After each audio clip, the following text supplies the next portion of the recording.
Okay, we move on. You could talk all day about Manchester United. There's always something to talk about. But don't forget, it's a huge win for Crystal Palace and for those of us with Munoz in our Fantasy Premier League sides. Brentford, this is the only thing I've got right this season. Brentford against Tottenham Hotspur. Janusz, after the Leicester game, I honestly wondered, is Ange Postecoglou going to keep his job? But let's look bigger picture here, right? Because that's 3 wins out of 4. Granted, 2 of them have been in Europe against Hoffenheim away, Elfsberg at home. But that's a good win against the Brentford side that have got one of the best home records in the Premier League this season. It's the biggest win that Ange can probably think of. I mean, that's unbelievable, right? Because, I mean, really, I mean, almost nobody there to play, almost nobody. And you know, that I always stop short of absolutely destroying Ange and Spurs. Because maybe I have a small bias again, you know, for him in a sense that I like him as a manager. He's experienced enough, but you know, those injuries are significant. You know, we were watching this today. You know, the goalkeeper Kinski just got there, right? He's playing every game. It's a new back four in front of him. Today it's Archie Gray and Davis, and they actually look good, right? Smart needed a win.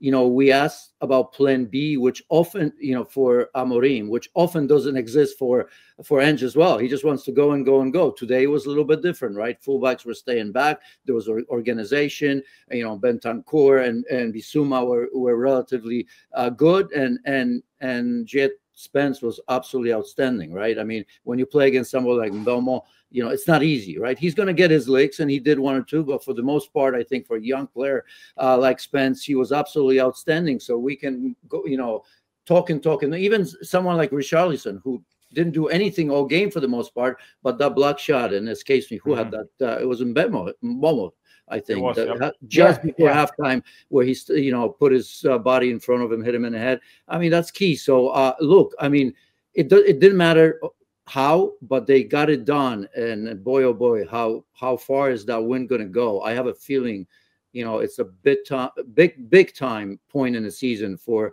the team and for Ange Postecoglou.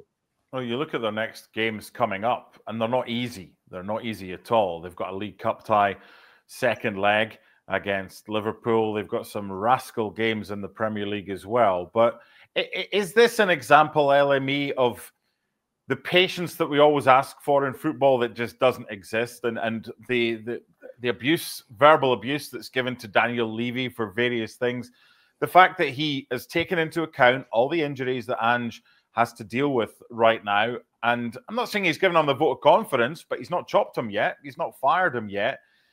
It's a great win, taking nothing away from them. But is this a case of Ange, regardless, as long as it's nothing too sinister and stupid between the end of the season and defeats aplenty, is this something that could happen long term, that Ange gets the benefit of the doubt? Or do you think there might come a point where Daniel Levy says, no, that's it, that's enough? You know, I think the way to answer that is to go by the first things that Janusz said, and I want to echo that. Today was Tottenham's most important victory of the season, and I'll tell you why.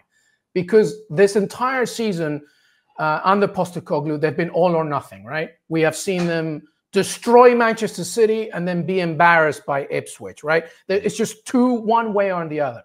Today, Tottenham, who have so often been criticized for being weak defensively, they didn't play a good game, like from an aesthetic perspective, right? Brentford went at them, and Brentford are normally obviously pretty good at home as well. And today, Postecoglou abandoned almost everything within his DNA of what it means to be a manager in terms of Angeball or whatever you want to call it. And they just were gritty, resilient. I agree. I thought Spence was absolutely magnificent. I think it takes a lot of guts for Kinski to come in like this and really deliver and be strong as well. Richarlison, I agree with Janusz. You know, it wasn't even just a cleared ball from Mbeumo. He worked so hard today to make sure that Tottenham just stayed strong. And that's an alien territory for Tottenham. So to answer your question, you need that. You need that for Postecoglou and for Levy to say, yes, I can see how you guys are fighting for this. And I think we've also disregarded the fact, at least I have, to be fair, when I've been criticizing Tottenham, that they are missing a lot of really important players that helps them in their system. But today, Postecoglou said to their boys, fight for everything. Janusz was talking about soldiers are needed. Today, they were soldiers. And now we have to wait and see what happens in the future in terms of consistency. To your point, they've got some big games coming up. But today, to me, it was very important because we've either seen all or nothing. And today, they just went at it and say, no matter what, we're going to get that win. And they did it. So well done. Not out of the woods yet, though, by any means. No, they're not out of the woods. No, but you know why? Because I think if they stayed patient with him, you know, I would have bet small amount maybe that next season he's going to get it done. But see, you know, that history, you know, we can't just always talk about, oh, they're Spursy, it's normal, right? I mean, you and I can, but if you're their fan, like, just think about it, right? I mean, Liverpool's next. Chances, I don't see how they get through that. 1-0, I think, right? Well, you know, they're probably but that's why I said today Villa's next in FA Cup, right? Yeah, don't remind me. Yeah, but that could be out. I'm not saying that. So all of a sudden, you cups and you totally out of just about everything.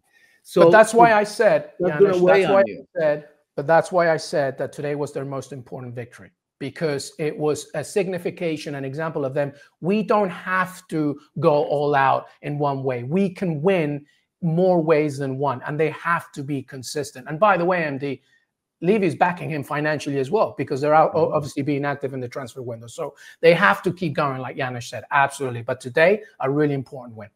Yeah, new centre-back for Spurs has been confirmed, and Mickey van de Ven might have been involved, but Ange Postecoglou saying pre-kickoff, he's probably not quite there yet. We could have pushed him, but we're going to give him another few days, and he will be back in the starting lineup soon. Just one other thing about Ange Postecoglou and Spurs managers. There was a graphic on ESPN FC this week talking about Spurs' previous managers and how well they're doing right now. So it's not a case of you're getting rid of bad managers. You're appointing good ones who don't become bad overnight, whether it's Mourinho or whoever it may be. Antonio Conte is flying right now. So there's something to be said about, it's not necessarily the manager at the football club, but it's maybe more the football club itself. Another thing, just to wrap things up, because I know we've got Arsenal against Manchester City starting shortly, and it's to you, Janusz, and it's something I mentioned earlier about Crystal Palace and the dichotomy of form between home and away. Spurs at home have kept one clean sheet since the beginning of last year. That was in August against Everton. Yet this season in the league, they've gone to Southampton, understandably so, kept a clean sheet. A lot of teams do, but they've kept a clean sheet at Old Trafford. They've kept a clean sheet at the Etihad. Now they've kept a clean sheet at Brentford as well. Sometimes that's just as important as the goals up the other end. Yeah, and again, you know, you look at the back four, if they get everybody back, that's a different story. But I also think it's a function of that philosophy, right? I mean, I just think that there's that pressure. There's pressure of winning, which they haven't done home or away enough, right?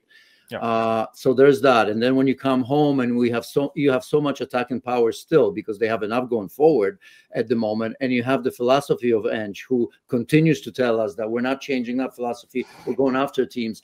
I can almost explain it to myself why they leave themselves so open. In the past, you would have had the Romeros, Van de Fans, and Udogis, and anybody else, but you know, that's the only explanation I can come up with. This is always going to be the team that's going to attack opponents. Question is how they deal with transitions and how they defend when they commit 6, 7, or 8 players going forward. Yeah, Kevin Danso added to the squad, and when everyone else is fit again, Spurs will certainly be looking up the table. But that's a massive win, as the boys have said. 2-0 against a very impressive Brentford side at home this season. They kept them quiet for long spells of that game. We shall return immediately after Arsenal against Manchester City. Bye for now.